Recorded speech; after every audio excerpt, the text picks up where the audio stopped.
एक बार की बात है। एक गांव में गायत्री नाम की औरत रहा करती थी। कुछ सालों पहले गायत्री के पति का देहांत हो गया था। तब से गायत्री पूरे घर को अकेले संभालती थी। उसके पति ने मरने से पहले वहां के जमींदार से कर्ज ले रखा था, जिसकी भरपाई गायत्री खेतों में काम करके करती थी। एक दिन गायत्री खेत में काम कर रही थी। चल गायत्री, घर में चलना। बस दीदी, थोड़ा सही रहे। आप तो जानती हो, जमींदार के आदमी बाद में चेक करते हैं, और मैं नहीं चाहती कि वो किसी भी चीज को लेकर बाद में कुछ कहे। ठीक है, कोई बात नहीं। इतना कहने की बात रेशमा वहां से घर चली जाती है। धीरे धीरे सूरज ढलने लगा और रेशमा अपना काम खत्म कर कर घर की ओर रवाना हो गई। माँ आ गई आप? आ जाओ, दादी ने खाना बनाया है, चलो मिलकर खाते हैं। चलो, मैं हाथ धोकर आई। माँ, आपने खाना क्यों बनाया? बेटा, माना मैंने कि मैं बूढ़ी हो गई हूँ, लेकिन इतनी भी नहीं कि घर का काम ना कर सकूं। माँ, आप जितना भी करती हो मेरे लिए काफी है, लेकिन आप ज्यादा मत किया करो। बेटा, तू चिंता मत कर। तू बाहर का देख लिया कर, मैं घर का देख लिया करूँगी। अब चुपचाप आके खाना खा ले।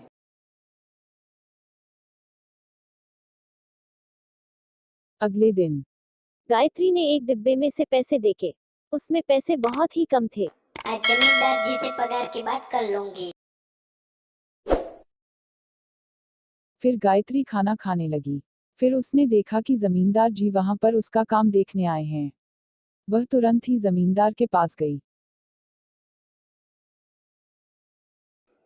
जमींदार जी, आप तो जानते ही है, मेरे घर में कमाने का जरिया केवल मैं ही हूँ। आपकी बहुत कृपा होगी अगर आप थोड़े पैसे दे देंगे तो मुझे। ऐसा करो, आज शाम को घर आ जाना, वही बात करेंगे। ठीक है जमींदार जी, मैं शाम को आ जाऊंगी। फिर गायत्री दोबारा से काम पर लग गई और शाम को गायत्री जमींदार के घर पहुंची। प्रणाम जमींदार जी। प्रणाम। वो जमींदार जी, मेरे घर में कमाने का जरिया केवल मैं ही हूँ। आपकी बहुत दया हो जाती अगर आप मुझे कुछ पैसे दे देते।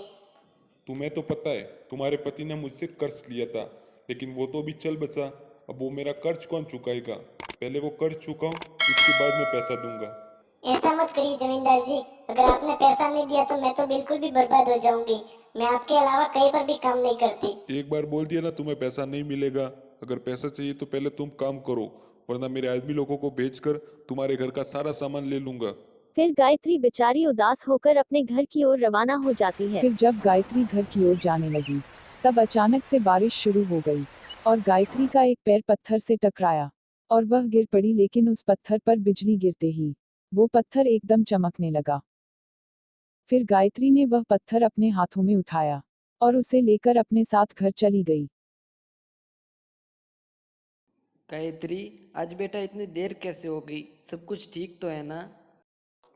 दादी, ये देखिए, आज मैं रास्ते से आ रही थी तो इस पर बिजली गिर गई, और बिजली गिरते ही ये चमकने लगा, तो मैं सोची घर लेकर आ जाऊं। ये तो बहुत ही अच्छा पत्थर है। मुझे लगता है इसने तेरे पे आई बला टाल दी है।